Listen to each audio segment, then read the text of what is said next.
So guys I hope you are well. I am Veer, welcome to Stellar family. तो आखिर वो दिन आ ही गया जब आप लोगों का एंटरटेनमेंट खत्म हो चुका है। अब आप लोगों के सामने यहाँ पर डोनाल्ड ट्रंप साहब नहीं रहेंगे, आप लोगों के सामने आ गए हैं अब जो बाइडन। ठीक है, तो अब थोड़ा सा सीरियस होकर पढ़ाई कर लीजिए। अब आप लोगों के पास में एंटरटेनमेंट का बस ओनली कपिल शर्मा शो बच गया है। चलिए, जो भी है काफी कुछ अब आप लोगों को आने वाले टाइम में चेंज देखने को मिलेगा। ऑल ओवर वर्ल्ड में किस तरीके से क्या क्या पॉलिसी डोनाल्ड ट्रंप साहब लेकर चल रहे थे, उसमें काफी सारे चेंज देखने को मिलेंगे। तो अभी रिसेंटली जो बाइडन यहां पर यूएसए के प्रेसिडेंट बने हैं, ये 46वें यानी कि 46th यूएसए के प्रेसिडेंट बने हैं ये। और इसी के साथ में जो कमला हैरिस हैं, ये फर्स्ट वुमेन वाइस प्रेसिडेंट बनी है यूएसए की। यानी कि इससे पहले यूएसए में कोई भी वाइस प्रेसिडेंट जो थी वो वुमेन नहीं बनी थी। तो इंपॉर्टेंट क्या है इसकी, आगे आने वाले टाइम में ये प्रेसिडेंट भी बन सकती हैं। ठीक है, तो ये काफी इंटरेस्टिंग चीज आप लोगों को देखने को मिलेगी। तो इसी के चलते काफी इंपॉर्टेंट है। तो जो बाइडन जो है वो 46वें प्रेसिडेंट हैं और जो डोनाल्ड ट्रंप थे वो 45वें प्रेसिडेंट थे। ठीक है, और कमला हैरिस ये फर्स्ट वुमेन वाइस प्रेसिडेंट है यूएसए की। तो इसके बारे में भी एक दो आर्टिकल दे रखे हैं, बस वही सारी बोल बच्चन गिरी आप लोगों को देखने को मिलेगी, जिसमें ये बोला जा रहा है कि जो डोनाल्ड ट्रंप अपनी जो छवि छोड़कर गए हैं जो बाइडन को, उनको धुलने में काफी ज्यादा टाइम लगेगा। आप लोग ये नहीं बोल सकते कि जो बाइडन अभी आएंगे और सब कुछ चेंज कर रख देंगे, क्योंकि जिस तरीका पैटर्न डोनाल्ड ट्रंप सेट करके गए हैं उसको आगे आने वाले टाइम में आप लोग कई सारे चेंज देखने को मिलेंगे। पर लेकिन कितने जल्दी और किस पैटर्न में लेकर चला जाएगा वो अभी नहीं बोला जा सकता उसके बारे में। ठीक है, एक और छोटी सी इंपॉर्टेंट जो न्यूज है वो यहां पर ये है कि इंडिया इनोवेशन इंडेक्स हमारी कंट्री में अभी निकल कर आया, जिसमें कर्नाटका के द्वारा टॉप पोजीशन रिटेन की गई है। यानी कि जो इंडिया इनोवेशन इंडेक्स है, जिसको आप लोग i3, ठीक है, या फिर i³ जो भी आप लोगों को सुटेबल लगे याद रखने के लिए कुछ भी बोल सकते हैं, 3i भी आप लोग बोल सकते हैं। तो इंडिया इनोवेशन इंडेक्स ये कौन तैयार करता है, तो वो तैयार करता है जिसमें 2 आई होते हैं। ठीक है, यानी कि नीति आयोग। ओके, तो याद रखना, आप भूलोगे नहीं आप लोग। तो कर्नाटका ने इसमें नाटक कर टॉप कर लिया, याद रखने के लिए बता रहा हूं बस। ठीक है, ये मत सोचना कि कर्नाटका वालों की इंसल्ट की जा रही है, कई बार आप लोग काफी ज्यादा पॉजिटिव हो जाते हैं। तो यहां पर कर्नाटका टॉप पर आ गया और इसी के साथ में यहां पर महाराष्ट्र जो है वो सेकंड नंबर पर है। पहले तमिलनाडु था यहां पर सेकंड नंबर पर, तमिलनाडु को रिप्लेस कर तो यहां पर महाराष्ट्र जो है वो सेकंड नंबर पर आ गया।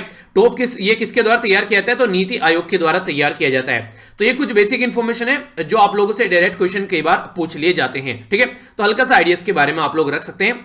बाकी एक और छोटी सी न्यूज है यहां पर जो आप लोगों को यहां पर हल्का सा याद रखते हैं कि हमारी कंट्री में आप लोगों को पता है जो किसान है वो बोल रहे हैं कि 26 जनवरी पर जो ट्रैक्टर रैली है वो होनी चाहिए। तो इसमें बार बार जो बात निकल कर आ रही है, सुप्रीम कोर्ट यहां पर ये बात बोल रहा है कि ये पुलिस डिसाइड करेगी क्या लॉ एंड ऑर्डर वो मेंटेन रख सकते हैं। तो उसके बेस पर यहां पर डिसाइड होगा कि क्या ट्रैक्टर रैली जो फार्मर की यहां पर आनी चाहिए। सरकार जो है वो इसके ऊपर एक तरीके से चुप्पी साधे हुए पुलिस के पाले में छोड़ दिया गया सुप्रीम कोर्ट के द्वारा भी। तो इनडायरेक्ट वे में पुलिस किसके अंडर में है, तो है सरकार के अंडर में। तो अब देखने को मिलेगा क्या चीजें यहां पर कुछ हो पाती हैं। सेंटर के द्वारा भी बोला गया कि लगभग 18 महीने तक ये जो फार्म लो हैं उनको अभी ऑफ रखेंगे, इनके आने वाले 18 महीनों तक। 18 महीने का मतलब लगभग 1.5 साल तक। तो देखने वाली बात यहां पर ये होगी कि उसके बीच में क्या सिचुएशन क्रिएट होती है। तो देखते हैं क्या कंडीशन यहां पर बनती है। अब आगे जो भी होगा उसके बारे में डिस्कस कर लेंगे। फिलहाल अभी यही है, जिस तरीके से व्हाट्सएप ने अपनी पॉलिसी डिले कर दी है उसी तरीके से हमारी कंट्री में जो गवर्नमेंट है वो बोल रहा है कि वो फार्म जो रिफॉर्म है उसको वो डिले करने जा रहे हैं। तो व्हाट्सएप ने भी आप लोगों को मई तक का यहां पर टरका दिया है कि हाँ इस तरीके से चीजें चलेगी। तो यही कुछ चीजें हैं जो आप लोग इसके बारे में आइडिया रख सकते हैं। डेली जब आप लोग यहां पर 2 वीडियो देखते हैं तो कंप्लीट करंट अफेयर आप लोगों का तैयार हो जाता है हर एक एंगल से। एक बच्चे के द्वारा बोला गया कि ये 4 बजे उठकर देखना ही जरूरी है क्या। ये 4 बजे देखकर उठना बिल्कुल भी जरूरी नहीं है, कोई कंपलसरी नहीं है। इसके ऊपर आप लोगों के लिए, आप लोगों के ऊपर इसके लिए कोई भी पेनल्टी नहीं लगेगी। ये बस आप लोगों की आदत जो जिसको चाहिए था कि सुबह 4 बजे उठना है, ठीक है, जो अपनी लाइफ को एक सही डायरेक्शन देना चाहता है, अपने दिन को एक अच्छे से स्टार्ट करना चाहता है। जैसे जो भी लीडर होते हैं, जैसे बात करूं तो जैसे अक्षय कुमार ले लीजिए या फिर किसी पर्टिकुलर पर्सनैलिटी का नाम ले लीजिए, अपनी कंट्री के प्राइम मिनिस्टर साहब का नाम ले लीजिए, या फिर कोई भी ऐसा महान इंसान जो कुछ कर रहा है आज के दिन में जिसको आप लोग सब जानते हैं, वो 4 बजे से अपना दिन स्टार्ट करता है। 4 बजे नहीं, कई तो 3 बजे भी स्टार्ट करते हैं। इससे ये होता है कि जब दुनिया उठे तब आप अपने आप को इस तरीके से तैयार कर लो ताकि आने वाली दुनिया से आप लोग आगे रहो। तो एक लीडरशिप की क्वालिटी के तौर पर देखा जाता है। ठीक है, तो ये ऐसा कुछ नहीं है कि कंपलसेशन है आप लोगों की, ये बस एक एज ए लीडरशिप की क्वालिटी, क्योंकि अगर आगे भी चलकर आप लोग अपने आप को मेंटेन रख पाते हैं, सुबह उठकर अपने दिन को स्टार्ट करते हैं, तो फ्रेश माइंड रहता है, सही तरीके से अपनी लाइफ को आप लोग आगे लेकर चल सकते हैं। तो बस ये बातें, बाकी तो आप लोगों के हाथ में है। आप लोग इंडिपेंडेंट है, फंडामेंटल राइट है, जो भी आप लोग करना है करिए। बस हाँ, जो उठ रहे हैं वो उठते रहिए। ठीक है, क्योंकि आप लोगों को एक डिफरेंस देखने को मिलेगा जैसे जैसे आप लोग कंटिन्यू रखेंगे ना चीजें, आने वाले टाइम में ओनली 10 से 15 दिनों में आप लोग को अपने अंदर डिफरेंस नजर आ जाएगा। ये चीजें समझाई नहीं जा सकती किसी को, ये चीजें चीजें ओनली फील की जा सकती हैं। जो उठ रहे हैं मॉर्निंग में या फिर जो उठ रहे हैं 8 से 9 बजे, उनमें आप लोग डिफरेंस देखिएगा। जो पहले 9 बजे उठते थे, 8 बजे उठते थे, और जो 4 बजे उठ रहे हैं, तो 4 घंटे एक्स्ट्रा आप लोगों को मिल रहे हैं, जबकि शाम को वो 4 घंटे इतने ज्यादा इफेक्टिव नहीं होते जितने मॉर्निंग में आप लोग उनको इफेक्टिव कर सकते हैं। ये बात है बेसिकली समझने वाली, ठीक है। यानी कि मॉर्निंग में आप लोग थक जाते हैं, अगर थोड़ा जल्दी सो जाएंगे तो सुबह फ्रेश उठेंगे, वो ज्यादा इफेक्टिव रहेगा और कम डिस्टर्बेंस रहेगा। तो ये बात है। काफी इंपॉर्टेंट और इंटरेस्टिंग आर्टिकल है, डिटेल में डिस्कस करेंगे। हमारी कंट्री में जो महिलाएं हैं उनके बारे में बात की जा रही है, वुमेन इंपावरमेंट के बारे में आर्टिकल है। इलेक्ट्रिसिटी के बारे में बात की जा रही है कि इलेक्ट्रिसिटी किस तरीके से डिस्ट्रीब्यूशन देखने को मिलता है, राइट है हमारी कंट्री में किस तरीके से क्या जनता को जो बिजली प्रोवाइड कराने की बात की जाती है वो प्रॉपर दी जा रही है। युगांडा के बारे में काफी इंटरेस्टिंग आर्टिकल है, ये आप लोगों से डिस्कस करूंगा। काफी खतरनाक इंसान जो है वो कुर्सी छोड़ने के लिए तैयारी नहीं है, ऐसा लग रहा है फेविकोल का जोड़ हो गया है, ये इसको छोड़कर निकलेगी नहीं। ऐसा लग रहा है कि इनके पापा ने इनको ये क्यों नहीं कहते कि एक तरीके से कि प्रॉपर्टी है, घरेलू प्रॉपर्टी है, एक तरीके से जागीर है, इनकी जो जायदाद है जो इनको देकर गए हैं उस पर बैठ गए। भाई साहब उठने के लिए तैयार नहीं है। कौन है ये महान पर्सनैलिटी, जानेंगे और क्या क्या घपले कर रहे हैं वो भी देखेंगे। यानी कि इनडायरेक्ट में बोलो तो मैप बेस्ड क्वेश्चन आप लोगों का बन सकता है युगांडा के बारे में, तो आसपास वाला रीजन भी हम लोग देख लेंगे। बाकी ये फिर से वैक्सीन के बारे में बात की जा रही है, तो वही बात की जा रही है कि ट्रस्ट बिल्ड करना काफी ज्यादा जरूरी है। अगर आप लोग एफएम वगैरह सुनते हो या फिर कुछ भी ऐसी जो चीजें जो खासकर आप लोग देखते हैं, तो आप लोगों ने देखा होगा कि ये बहुत लार्ज स्केल पर कैंपेन चलाए जा रहे हैं, ठीक है। तो नेशन का वैक्सीनेशन और पता नहीं क्या क्या चीजें, ताकि देश के अंदर लोगों को अवेयर कराया जा सके। क्योंकि कहीं ना कहीं एक छोटी सी बात लोगों के दिमाग में ये आ रही है घूम फिर के कि किस तरीके से यहां पर ये इंपैक्ट डालने वाली है।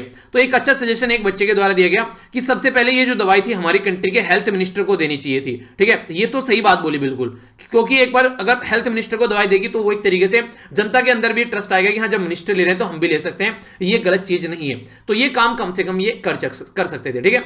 तो ये एक ओवरव्यू है, बाकी आप लोग क्या सोचते हैं इसके बारे में आप लोग अपनी राय बता सकते हैं। यहां पर जो आर्टिकल है आप लोगों ने देखा, हमारी कंट्री में अभी किसान प्रोटेस्ट कर रहे हैं। अगर आप लोग इस रूट पर कभी जाओगे तो आप लोगों को देखने को मिलेगा दुनिया भर के टेंट लगे हुए हैं, तंबू लगे हुए हैं, और इतनी कड़ाके की सर्दी में वो वहां पर बैठे हुए हैं। तो कितना लंबा समय हो गया, कई महीने हो गए यहां पर, और ये इस तरह की कंडीशन देखते हुए अब तक भी कोई प्रॉपर रिजल्ट यहां पर नहीं निकला है। तो ऐसे प्रोटेस्ट आप लोगों को पहले कहां देखने को मिला था, जब सिटीजनशिप अमेंडमेंट एक्ट आया था, उसमें आप लोगों ने देखा शाहीन बाग वाला जो मुद्दा बना काफी लंबे समय तक, वो भी इसी तरीके से यहां पर चलता रहा। तो सोसाइटी में जिस तरीके से प्रोटेस्ट देखने को मिल रहे हैं, और उस तरीके से कहीं ना कहीं आज के डेट में अगर कोई कोएलिशन की गवर्नमेंट होती तो अब तक सोल्यूशन निकल चुका होता।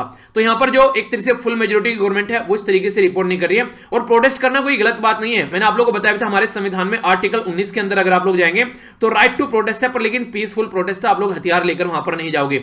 और यहां पर किसानों की बात करें तो भी यहां पर हथियार लेकर नहीं बैठे हैं, पर लेकिन गवर्नमेंट जो है वो कई सारे हथकंडे यहां पर अपना रही है किसानों के प्रोटेस्ट को सप्रेस करने के लिए। तो ये गलत तरीका है, ये हम लोगों ने कल एक आर्टिकल में डिस्कस किया था। तो वही चीजें हैं, कंपेयर करने की कोशिश की जा रही है। लोग अब जागरूक हो रहे हैं। पहले लोग समझते थे कि हमारे द्वारा चुने गए नुमाइंदे हैं, जो भी करेंगे हमारे हिसाब से सही करेंगे, पर अब वो चीजें देखने को नहीं मिलती है, ठीक है। तो ये बातें यहां पर समझाने की कोशिश की जा रही है। तो एक तरीके से आप लोग समझ सकते हैं कि लोग जो है समझ रहे हैं उनके लिए क्या सही है और क्या गलत है। एक जो इंपॉर्टेंट मुद्दा आप लोग यहां पर इसके अंदर देखने को मिलेगा वो ये है कि जैसे अभी फार्म का जो प्रोटेस्ट चल रहा है फार्मर का, पूरी कंट्री कहीं ना कहीं डायरेक्ट और इनडायरेक्ट वे में इनके साथ में जुड़ गई है किसानों के। तो इस तरीके से जैसे सिटीजनशिप अमेंडमेंट एक्ट का जो मुद्दा चला था वो पहले सिटीजनशिप का मुद्दा था कि सिटीजनशिप को लेकर मुद्दे को आगे लेकर चलना है, पर लेकिन सिटीजनशिप से हटकर वो ओनली मुस्लिम सिटीजनशिप पर आकर रुक गया। तो इसका मतलब क्या है कि बड़ा एक एरिया लेकर चले थे, पर लेकिन बाद में वो सिकुड़ गया। तो इसकी वजह से उसका ज्यादा इंपैक्ट देखने को नहीं मिला। तो कोई भी अगर प्रोटेस्ट हो तो एक तरीके से ऐसा होना चाहिए कि large section of the society को कवर करके चले, तभी उसके सक्सेस होने के चांसेस ज्यादा होते हैं। अगर बड़ा मुद्दा लेकर चले और बाद में आकर वो सिमट गया किसी छोटे मुद्दे पर, तो फिर वो उसके सक्सेस होने के चांसेस काफी कम रह जाते हैं। जैसे अभी देखिए सिटीजनशिप अमेंडमेंट एक्ट के मुद्दे पर कोई ज्यादा इंपैक्ट देखने को मिला, पर लेकिन किसानों वाले मुद्दे पर इंटरनेशनल लेवल तक का भी पता नहीं कहां कहां तक क्या क्या चीजें हो चुकी हैं। तो ये एक बड़ा मुद्दा लेकर चल रहे हैं कंट्री में, सब किसानों के लिए इस तरीके से इसको लेकर चला जा रहा है, यानी कि एक पर्टिकुलर एक मुद्दे पर आकर सिमट गए, छोटे से मुद्दे पर, ठीक है। तो बहुत सारी ऐसी चीजें जो समेट कर चल रही हैं, तो थोड़ा बड़ा व्यू अगर रहेगा चीजों को लेकर तो वो ज्यादा अच्छे तरीके से आप लोग चीजों को आगे बढ़ा पाओगे, ठीक है। यहां पर डोनाल्ड ट्रंप साहब के बारे में बात की जा रही है, वही कि ट्रंप तो चले गए पर उनके थॉट प्रोसीजर के जो लोग हैं वो अभी यहां पर जमे रहेंगे। तो जो भी वो जिस तरीके से अमेरिका फास्ट ग्लोबलाइजेशन खत्म करो, अपने ऊपर फोकस करो, बाहर के लोगों को बाहर, अपने लोगों को रखो, बाहर के लोगों को बाहर भगाओ, बाहर के लोगों को जॉब मत दो, दूसरी कंट्री कंट्री के ऊपर टैरिफ लगाओ अगर उनके प्रोडक्ट हमारी कंट्री में आते हैं, अपनी कंट्री के प्रोडक्ट को प्रमोट करो, या फिर ईरान के साथ में न्यूक्लियर डील से बाहर निकल गए, पेरिस क्लाइमेट एग्रीमेंट से बाहर निकल गए, WHO को लतियाया इन्होंने, और भी बहुत सारी ऐसी हरकतें की, यार दोस्त किसी को नहीं छोड़ा, सबको थप्पड़ लगा रहे थे। तो ये सारी जो कंडीशन देखने को मिली, अब बहुत बड़ा रायता फैला कर गए हैं, तो कैसे इसको समेटा जाएगा तो वो आगे आने वाले टाइम में देखने को मिलेगा। ठीक है, तो ये बातें यहां पर इसके बारे में बताई गई है। बाकी ये वाला जो आर्टिकल है, ये वाला आर्टिकल चाइना के बारे में बात करें। चाइना जो आज के डेट में डोनाल्ड ट्रंप आ रहे हैं, तो डोनाल्ड ट्रंप को देखते हुए चाइना का डोनाल्ड ट्रंप जा रहे हैं, तो डोनाल्ड ट्रंप को देखते हुए चाइना का रवैया कैसा रहा है। तो जो बाइडन आएंगे, तो जो बाइडन हालांकि पॉलिसी अपनी एक तरीके से नॉर्मलाइज करने की कोशिश करेंगे चाइना के साथ में भी, डोनाल्ड ट्रंप के तरीके से नहीं चलेंगे, पर लेकिन चाइना अपने आप को इस तरीके से दिखाने की कोशिश कर रहा है कि अब मैं एक सुपर पावर की तरीके से आ चुका हूं, अब आप लोगों को भी वो चीजें एक्सेप्ट करनी पड़ेगी। और चाइना एक तरीके से पेसिफाई भी करने की कोशिश करेगा कि जहां जहां पर उसके डिस्प्यूट चल रहे हैं वो एक तरीके से रियल डिस्प्यूट है, चाहे साउथ चाइना सी में बात करिए, चाहे इंडिया के साथ में जो यहां पर हमारी कंट्री के साथ में लाइन ऑफ एक्चुअल कंट्रोल वाले मुद्दे को बात करिए, कहीं भूटान के मुद्दे को बात करिए, कहीं जापान के मुद्दे को बात करिए, तो चाइना ने अपनी जो मिलिट्री पावर बढ़ाई है, अभी काफी एग्रेशन चाइना का देखने को मिला। तो चाइना का जो एग्रेशन है, इवन आप लोग इंडियन ओशन के अंदर भी काफी लार्ज स्केल पर चाइना अपने फुटप्रिंट जमाने की कोशिश कर रहा है। तो ये सारे मुद्दे ऐसे हैं, अगर चाइना को आप लोग देखेगा तो चाइना आसपास वाले रीजन में इधर से बात कर लीजिए, चाहे इधर से बात कर लीजिए, और चाहे आप लोग भूटान के बारे में बात कर लीजिए, तो आसपास वाले रीजन में चाइना बोलता है कि मैं ही हूं बस, और कोई नहीं है। ठीक है, तो वही बात है, एक तरीके से चाइना जो है अपना एग्रेशन पॉलिसी से सामने वाले को सप्रेस करने की कोशिश कर रहा है। अब यही चीज यहां पर यूएसए को दिखाने की कोशिश कर रहा है कि अब मैं वो चाइना नहीं हूं जो पहले था, अब तुमको भी एक्सेप्ट करना पड़ेगा कि हम भी कुछ हैं। ठीक है, तो ये सारी बातें यहां पर इसका मुद्दा है। तो चाइना से रिलेटेड आर्टिकल है बेसिकली। हमारे ऊपर क्या इंपैक्ट है, तो हमारा तो वही है कि हम लोग अपने हिसाब से चाइना को टैकल करने की कोशिश करें कि हमारे पड़ोसी देश जो हैं, भूटान हो गया, नेपाल हो गया, म्यांमार हो गया, पाकिस्तान तो आने से राखी हुई, पाकिस्तान तो चाइना की गोद में जाकर बैठ गया, पर लेकिन दूसरी जो कंट्री है उनके साथ में हम लोग मिलकर काम कर सकते हैं। अपना इंडियन ओशन में हमारा दबदबा रहना ज्यादा जरूरी है as compare to China. China पहले यहां से इंडियन ओशन में आता था, पर लेकिन अब ऑल्टरनेटिव रूट खोज रहा है, काफी अच्छे से प्रिपेयर कर लिया है China Pakistan economic corridor, China Pakistan economic corridor, जिसको CPEC आप लोग बोलते हैं। तो ये जो इकोनॉमिक कॉरिडोर इसके द्वारा बनाया गया, तो ये किसी न किसी तरीके से अरेबियन सी में ऑल्टरनेटिव खोल रहा है। कल को यहां पर रूट में कोई दिक्कत होने लगे तो इसको एक रूट मिल जाए इंडियन ओशन में आने का, तो ये पकड़ बनाने का एक अलग तरीका आप लोग यहां पर चाइना का देख सकते हैं। तो ये हरकतें हैं चाइना की। इसी के साथ में यहां पर ये वाला जो आर्टिकल है, ये सॉरी जो कार्टून है इसको देखेंगे, और ये है कोविड-19 के बारे में। तो वही सब चीजें चल रही है, किस किस को क्या क्या दवाई दी। ओके, कार्टून में क्या दिखाने की बात की जा रही है, आप लोगों को पता होगा, अभी आप लोगों ने सुना भी होगा, काफी ज्यादा न्यूज में भी है कि नंदीग्राम से लड़ने वाली है ममता बनर्जी अपने इलेक्शन। आखिर ऐसा क्यों? ऐसा इसलिए क्योंकि अभी इलेक्शन होने वाले हैं, तो इलेक्शन जो होने वाले हैं यहां पर, पहले जो ममता बनर्जी की पार्टी थी वो फुल पावर में रहती थी यहां पर लेकिन अब वहां पर शाम दाम दंड भेद लगाकर जो बीजेपी की एंट्री वहां पर आप लोगों को देखने को मिल रही है। तो बीजेपी ने नंदीग्राम का जो उनका कैंडिडेट था वो उनसे तोड़ लिया। ठीक है, जिनका नाम था यहां पर S अधिकारी। ठीक है, तो S अधिकारी जो है यहां पर अब ये बड़ा ये दिखाने की कोशिश की जा रही है कि अब नजर में ज्यादातर ये रहेगा, यानी कि जो छोड़कर गए हैं यहां पर जो तृणमूल कांग्रेस को, उसको देखा जाएगा अब यहां पर कि ममता बनर्जी किस तरीके से लेकर चल रही है। यानी कि अब यहां पर ममता बनर्जी वर्सेस S अधिकारी ज्यादा बड़ा मुद्दा बन गया है एज कंपेयर टू यहां पर बीजेपी वर्सेस टीएमसी। यानी कि बीजेपी वर्सेस जो टीएमसी वाला मुद्दा है वो एक मुद्दा था, पर लेकिन अब वो छोटा मुद्दा बन गया है। अब यहां पर ममता बनर्जी वर्सेस S अधिकारी बड़ा मुद्दा बन गया, क्योंकि नंदीग्राम से लड़ने वाली है ममता बनर्जी।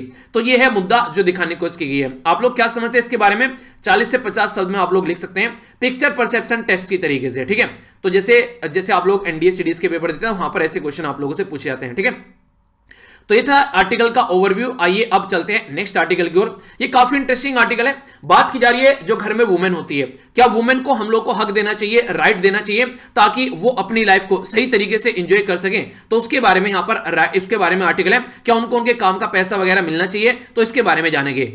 राइटर ने स्टार्टिंग में ही काफी टफ लाइन बोल दी है यहां पर, जो कि बहुत ज्यादा एक हार्ड लाइन आप लोग बोल सकते हैं। क्या बोला गया? बोला गया कि जो वाइफ है ना आज की डेट में, वो ऐसी हो गई है कि घर पर लेबर प्रोवाइड कराएगी, हस्बैंड के लिए सर्विस प्रोवाइड कराएगी, उसको कोई उसकी सैलरी भी नहीं मिलेगी उसके लिए, तो उसको एक तरीके से ऐसे रखा जा रहा है जैसे स्लेव।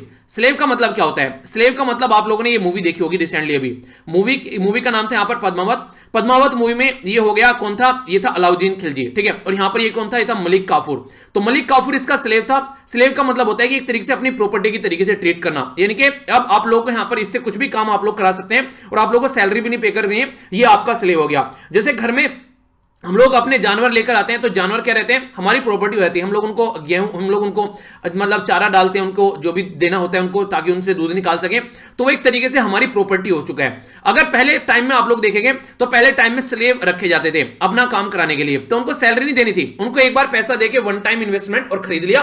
और उसके बाद में क्या होता था, उसके बाद में यहां पर कंडीशन ये रहती थी कि आप लोग उनसे अपना काम कराते रहो। अगर वुमेन की हालत आज के डेट में देखो तो वो तो उससे भी ज्यादा बदतर आप लोग देखने को मिलेगी। ऐसा राइटर यहां पर बोल रहे हैं। वो कैसे, आज के डेट में अगर शादी की जाए तो शादी में वुमेन खुद ही पैसे दे रही है, सामने वाले को दहेज देकर आ रही है, और उसके बाद में सामने वाले के घर में स्लेव बनकर रह रही है, ना जॉब कर रही है, उसको सर्विस प्रोवाइड करा रही है, उसकी फैमिली को देख रही है, उसका वंश आगे बढ़ा रही है। तो वुमेन का एग्जिस्टेंस कहां पर यहां पर हो चुका है, ठीक है, अपना मायका छोड़ के वहां पर आ गई। तो ये इस तरीके से काफी हार्ड शब्द यूज किए गए यहां पर। हालांकि लव और जो एक तरीके से जो कनेक्शन, जो चीजें देखने को मिलती हैं वो अपनी जगह पर, लेकिन इन्होंने प्रैक्टिकल बात बोली है। अगर उसको ये प्यार व्यार वाला फंडा साइड में रखकर देखा जाए तो औरत कैसे, किस तरीके से अपनी लाइफ को लीड करके चल रही है। अगर एक औरत किसी घर में आ रही है, ना तो उसको सैलरी मिल रही है, ना ही उसको कोई वहां पर ज्यादा, अगर वो काम भी कर रही है तो ज्यादा रिकॉग्नाइज उसको किया जा रहा है। इवन कंट्री की नेशनल इनकम में भी हम लोग उसको काउंट करके नहीं चल रहे हैं। तो वुमन कहां पर एग्जिस्ट कर रही है, तो वो चीजें यहां पर समझाने की कोशिश की गई है। तो पुराने टाइम में जो स्लेव होते थे वो उनको पैसे देकर खरीद कर लाया जाता था। वुमेन खुद पैसे देकर यहां पर एक तरीके से दहेज देकर यहां पर घर में आ रही है। तो वो वाली कंडीशन आप लोग यहां पर अंडरस्टैंड कर सकते हैं। तो इसलिए मुझे जब स्टार्टिंग में पढ़ा, मैंने स्टार्टिंग में लाइन जो पढ़ी, तो ये यहां पर फीमेल एक्टिविस्ट जो यूएसए के अंदर, उन्होंने ये बात बोली थी कि वुमेन आज के में स्लेव की तरीके से रहती है, एक पर्टिकुलर जब जहां पर शादी होकर जाती है, अगर उसको इंडिपेंडेंटली अपने हक नहीं मिल पाते हैं, अगर वो अपने काम को ढंग से यूटिलाइज नहीं कर पाती है तो ये बातें बोली गई है। अभी यहां पर आप लोग देखते हैं हमारी कंट्री में मध्य प्रदेश के अंदर, उत्तर प्रदेश के अंदर एक ऑर्डिनेंस लेकर आया गया, जिसमें इवन अगर वो अपने हस्बैंड को भी चूज करना चाहते हैं तो वो भी हक उनसे छीन लिया गया है, जो कि इक्वल राइट की कैटेगरी में आता है। यानी कि अगर कोई अलग रिलीजन में जाकर शादी करना चाहते हैं तो वो भी यहां पर नहीं कर पाएगा। और वैसे हम लोग क्या बोलते हैं, वैसे उनको देवी की तरीके से बोलते हैं। वैसे तो हम लोग ग्लोरीफाई करते हैं कि देवियां हैं, हमारी कंट्री में बहुत सारी देवी हैं, उनकी पूजा करनी चाहिए। पर क्या रियलिटी में हम लोग उनको इक्वल राइट भी दे रहे हैं कि सोसाइटी के अंदर की वो रह भी सके ढंग से, जिनको हम लोग देवी बोल रहे हैं? तो ये समझने वाली बात है। अभी यहां पर कमल हसन साहब की जो पार्टी है, उनके द्वारा क्या बोला गया, उनके द्वारा बोला गया कि जो हाउस होल्ड वर्क है वुमेन का, उसको रिकॉग्नाइज करना चाहिए एज ए डोमेस्टिक वर्क, यानी कि उसको भी कुछ ना कुछ हम लोगों को काउंट कर चलना चाहिए। क्योंकि अगर हम लोग अपनी कंट्री में सेंसस के हिसाब से चलें, 2011 का सेंसस ये बोलता है कि 159.85 मिलियन जो वुमेन है वो आज की डेट में किस काम में ऑक्यूपाई है। वो जो घर का काम होता है, रोटी बनाना, कपड़े और बच्चों की देखरेख करना, बड़े बुजुर्ग की देखरेख करना, उसमें काफी सारी वुमेन आप लोगों को देखने को मिलेगी। ओनली 5.79 जो मैन है ये आप लोगों को देखने को मिलेगा ये काम करते हैं, यानी कि ज्यादातर महिलाएं ये काम करती हुई नजर आती है और कई गुना ज्यादा है। और यहां पर मेल देखेगा, मेल यहां पर कोई ऐसा काम नहीं करते हैं। तो ये बातें समझाने की कोशिश की जा रही है कि वुमेन को ट्रीट ही उस तरीके से किया जा रहा है। तो क्वेश्चन भी आप लोग इसलिए यहां पर कि टाइम है आज के डेट में, अगर आप लोग बात करें जो वर्क परफॉर्म किया जाता है वुमेन के द्वारा फैमिली के अंदर, उसको हम लोग को वैल्यू देनी चाहिए इक्वल टू जैसे जो मेल है वो घर जाकर, जो बाहर जाकर जो काम करता है, ठीक है, यानी कि हम लोग को उसको भी काउंट करके यहां पर चलना चाहिए। तो उसके ऊपर क्वेश्चन आप लोगों को लिखना है यहां पर। ये ऐसे क्वेश्चन आप लोगों से पूछे भी जा सकते हैं, इवन निबंध के तौर पर भी आप लोगों से आ सकता है एग्जाम में, क्योंकि थोड़ा सा फिलोसफिकल टाइप के भी कई सारे निबंध पूछे गए। तो बोलेंगे कि क्या हम लोग को जो वुमेन का वर्क है उसको इक्वल ट्रीट करना चाहिए, जैसे कि मैन काम करता है बाहर जाकर, तो जो महिला काम करती है घर में और मैन काम करता है बाहर जाकर, उनको इक्वल ट्रीटमेंट मिलना चाहिए। इसके बारे में बात की जा रही है, तो इसके ऊपर आप लोगों को कमेंट करना है, ठीक है। तो इंटरेस्टिंग क्वेश्चन है, काफी सारे पॉइंट तो आप लोगों को आर्टिकल के अंदर ही मिल जाएंगे, बाकी जो भी आप लोगों ने अब तक सुना है उसको भी थोड़ा याद रखिएगा, ठीक है।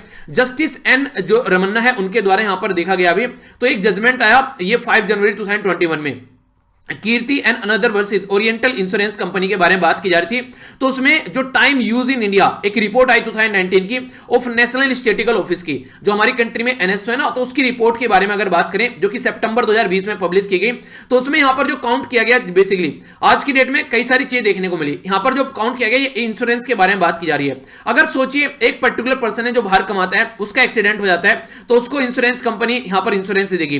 पर लेकिन महिला जो कि कहीं जॉब नहीं करती है, अगर उसके बारे में बात करें तो उसके इंश्योरेंस का क्या होगा? सबसे पहले तो जो इंश्योरेंस करने के लिए तैयार नहीं है, उसकी डेथ अगर हो जाती है तो उसको कोई मायने नहीं रखता है, तो उसके बारे में कैसे काम करेंगे आप लोग? तो ये काफी बड़ा एक केस यहां पर काफी सारे मुद्दे सामने निकाल कर लेकर आया।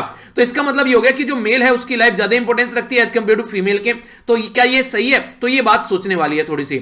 अगर बात करें हर एक दिन में 299 मिनट जो है पर डे अनपेड वर्क में यहां पर एक वुमेन देती है, जबकि बात करें 97 मिनट ओनली एक मैन स्पेंड करता है। वुमेन जो है 134 मिनट जो है पूरे दिन में से ये तो ओनली केयर गिविंग सर्विस में प्रोवाइड करती है, जैसे कि बच्चे हो गए, घर में साफ सफाई होगी, या फिर कोई बुजुर्ग हो गया उसकी देखरेख करना, तो ये चीजें यहां पर देखने को मिलती है।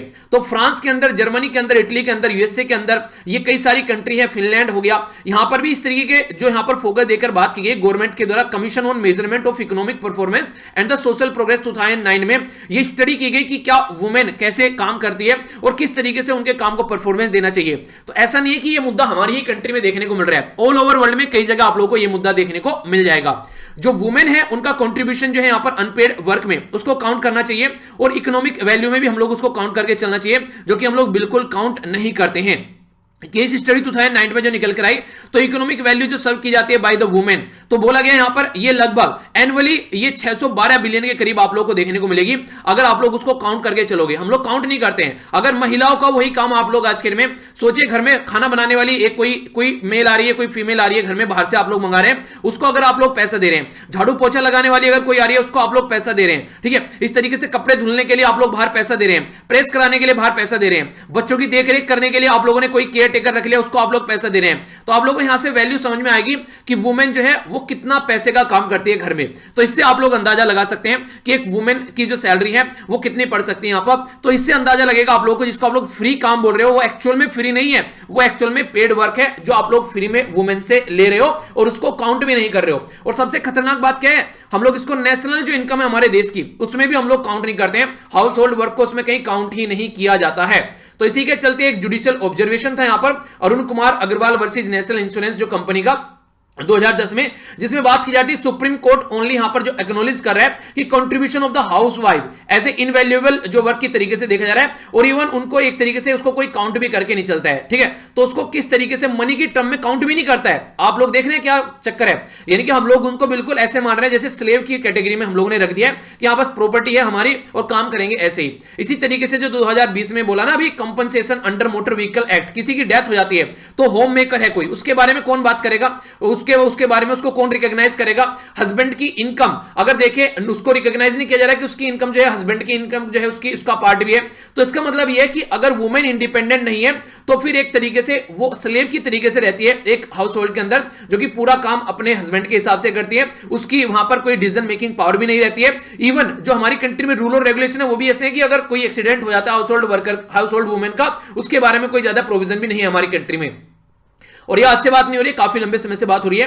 ए गांगुली इन अरुण कुमार अग्रवाल, इसके बारे में अगर बात करें तो सेंसस 2001 के बारे को काउंट में करते हुए इन्होंने बोला था कि पार्लियामेंट के अंदर अगर बात करें आप लोग जो परफॉर्मेंस यहां पर हाउस होल्ड जो ड्यूटीज है, तो यहां पर आज के डेट में हमारी कंट्री में जो 36 करोड़ जो वुमेन है या फिर जो नॉन वर्कर है या फिर बैगर भिखारी हो गए, प्रोस्टिट्यूट हो गई या फिर जो प्रिजनर हो गए, जहां जहां पर भी वुमेन है उनको इकोनॉमिकली अनप्रोडक्टिव कैटेगरी में रखा गया है। समझ रहे हैं आप लोग ये क्या चक्कर है। 2001 के सेंसस के हिसाब से घर में काम करने वाली महिलाएं होगी या भीख मांगने वाली महिलाएं होगी या प्रोस्टिट्यूट हो गई या फिर प्रिजनर यानी कि जो जेल में बंद है वो महिलाएं होगी, उनको इकोनॉमिकली अनप्रोडक्टिव वर्क की कैटेगरी में रखा गया है। यानी कि आप लोग ये बोल रहे हैं कि वो प्रोडक्टिव है ही नहीं है, हमारा सेंसस ये बातें बोल रहे हैं। तो यहां से आप लोग देख सकते हैं कि जनगणना क्या बोल रही है हमारे देश की, यानी कि हम लोग पैट्रियार्कल सोसाइटी में रह रहे हैं, वुमेन को काउंट ही करके नहीं चल रहे। 36 करोड़ वुमेन इन इंडिया जो कि एक तरीके से किसी कंपनी में अगर काम नहीं कर रही है तो यहां से अंदाजा आप लोग लगा सकते हैं।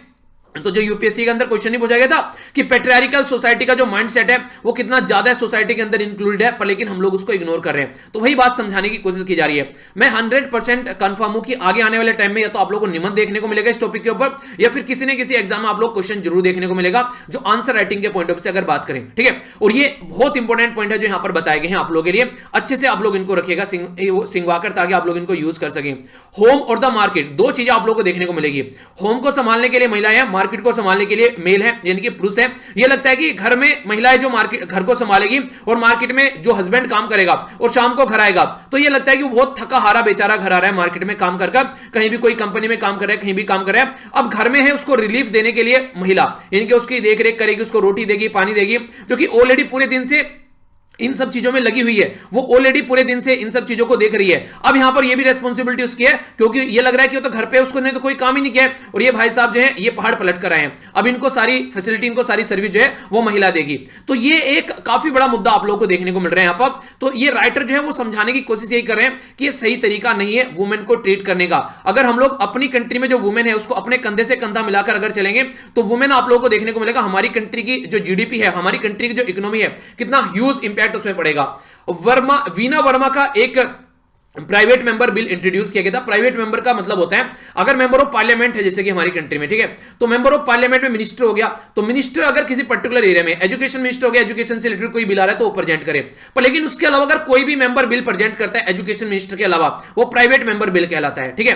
तो प्राइवेट मेंबर बिल आए यहां पर 1994 में, ये पास नहीं होते हैं प्राइवेट मेंबर, क्योंकि गवर्नमेंट जो है मेजोरिटी में वो इनको पास नहीं होने देती है। अगर कोई प्राइवेट मेंबर बिल लेकर आ रहा है और गवर्नमेंट बिल लेके नहीं आ रहा है तो एक तरीके से समझिए कि गवर्नमेंट की पावर नहीं, अगर पास हो गए तो ये भी होता है। तो ये प्राइवेट मेंबर बिल पास नहीं होते हैं नॉर्मली देखा जाए तो, ठीक है। तो इनके द्वारा बोला गया कि the marriage women protection of the right bill, ये 1994 का था। इसमें क्या बातें निकल कर आई, इसमें ये बोला गया कि भाई साहब वुमेन को हक दो, अपना जो एक तरीके से जो मैरिड वुमेन है उसको इंटाइटल होना चाहिए, हस्बैंड की प्रॉपर्टी में शेयर होना चाहिए जिस दिन से उसकी शादी हो जाती है। तो ये सारी बातें के लिए उसने बिल लाने की यहां पर कोशिश की गई।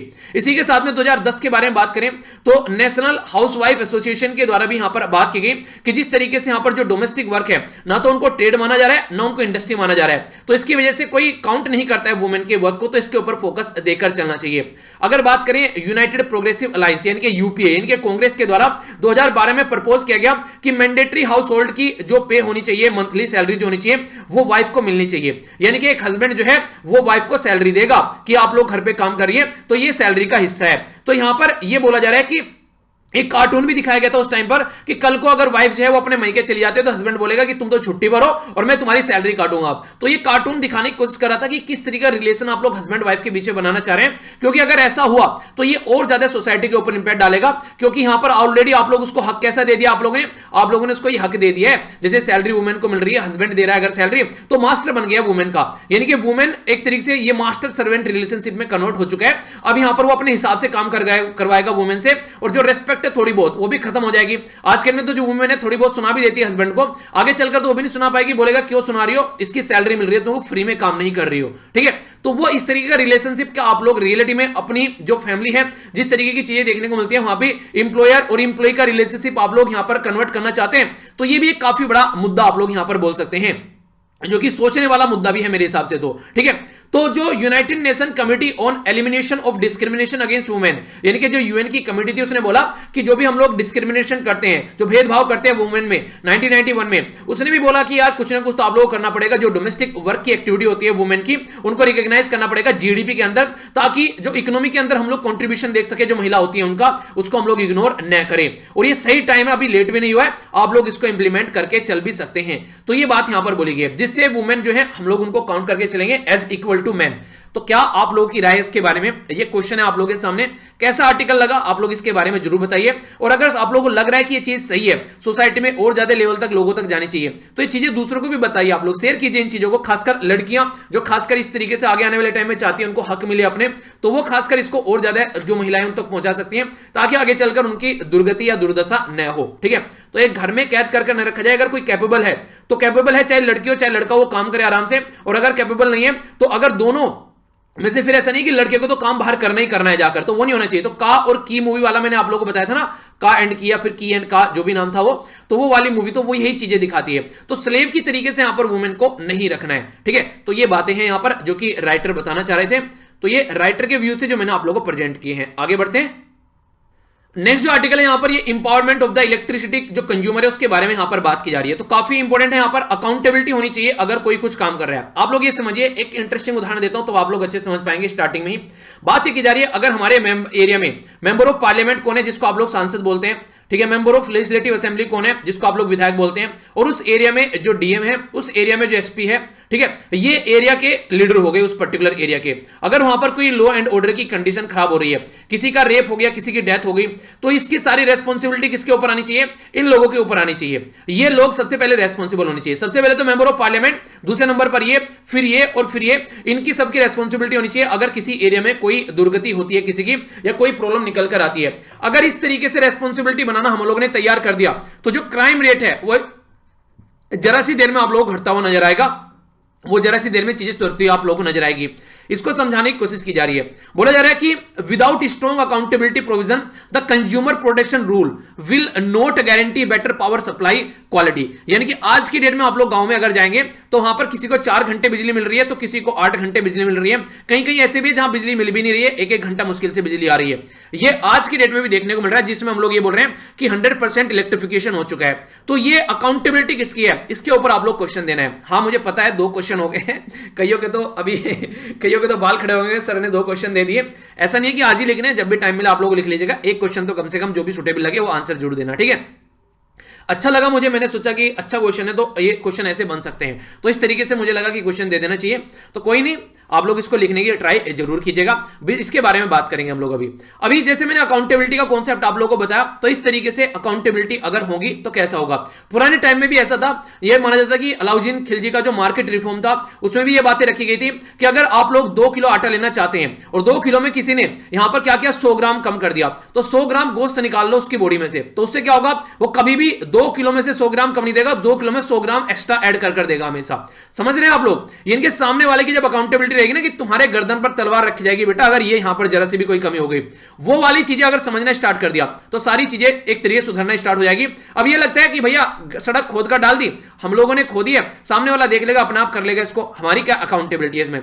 बिजली आ नहीं रही है, नहीं दे रहे भैया, हमारी मर्जी, कौन क्या उखाड़ लेगा हमारा? तो वो सारी चीजें आप लोगों को देखने को मिलेगी। तो यहां पर बारी चलिए कि इलेक्ट्रिसिटी कंज्यूमर जो है उनको इंपावर करने की जो बात आप लोग कर रहे हैं, तो यूनियन पावर जो मिनिस्टर है हमारी कंट्री में, उन्होंने बोला electricity right of the consumer rule लाया गया 2020 में, जिसके चलते उनको राइट दिए जा रहे हैं। तो यूनिवर्सल इलेक्ट्रिफिकेशन की जो बात की जा रही है यहां पर, जो इनके द्वारा डिक्लेयर किया गया, वो एक तरीके से आभासी चीजें हैं। प्रैक्टिकली अगर देखोगे तो वो चीजें देखने को नहीं मिलेगी, क्योंकि सबसे बड़ी चीज तो आती है इश्यू ऑफ सप्लाई क्वालिटी की। सप्लाई क्या देखने को मिल रही है, सिटीज में आप लोग इलेक्ट्रिसिटी देखने को मिल जाती है ठीक ठाक, पर गांव में जाएंगे तो क्या है, क्वालिटी ऑफ सप्लाई क्या है? आप लोग देख रहे हैं कि किस तरीके से जो कंज्यूमर है गांव वाले एरिया में, फिर स्मॉल इलेक्ट्रिसिटी जो कंज्यूमर है उसकी कितनी इज्जत आप लोग कर रहे हैं। उसको गांव में अगर जाएंगे तो घास काटने के लिए एक बार एक टाइम बिजली दे दी, थोड़ा बहुत बिजली चला दी कि भैया खेत में अपना पानी चला ले, पर लेकिन रियलिटी में कितना मिलना चाहिए उसको, क्या उतना मिल पा रहे हैं यहाँ पर? लैक ऑफ अकाउंटेबिलिटी कोई देखने के लिए नहीं है। यहाँ पर जो रूल और रेगुलेशन बना रहे हैं उनको इंप्लीमेंट हो रहा है, नहीं हो रहा है? रूल और रेगुलेशन तो इतने दब के मर जाए इंसान उनके नीचे, पर लेकिन उनको इंप्लीमेंट करने वाले कौन है, उनको कोई देखने के लिए तैयार नहीं है, ठीक है। तो रक्षक ही भक्षक बन जाते हैं, तो ऐसी कंडीशन देखने को मिलती है। लैक ऑफ अकाउंटेबिलिटी देखने को मिलेगी, जो सबसे ज्यादा अनफॉर्चुनेट है।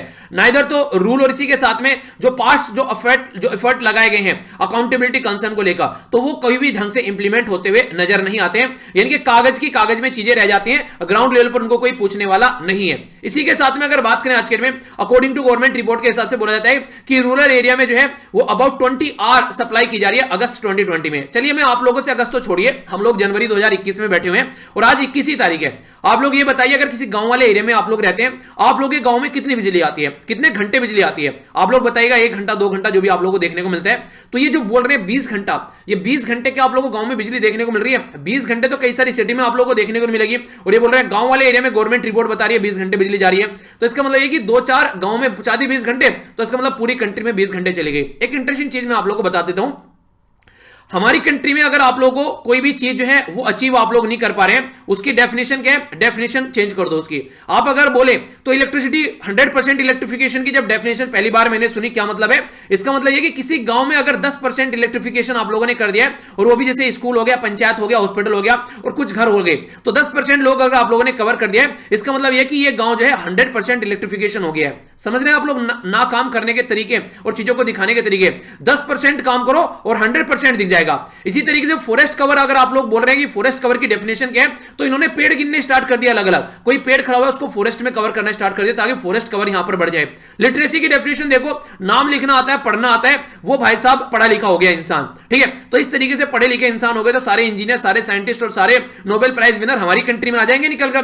तो आप लोग समझ रहे हैं कि लो लेवल की डेफिनेशन रख दो, अचीवमेंट आप लोग का अच्छा दिखेगा, और हाई लेवल की डेफिनेशन रहेगी तो अचीवमेंट आप लोग का लो दिखेगा। तो ये जो डेफिनेशन है ना, ये सारी जो घटिया डेफिनेशन हमारी कंट्री में देखने को मिल रही है, और ये प्रेजेंट गवर्नमेंट की नहीं है, पुराने टाइम से ही चली आ रही है, तो ये बहुत नीचे जड़ों में गड़ी हुई है।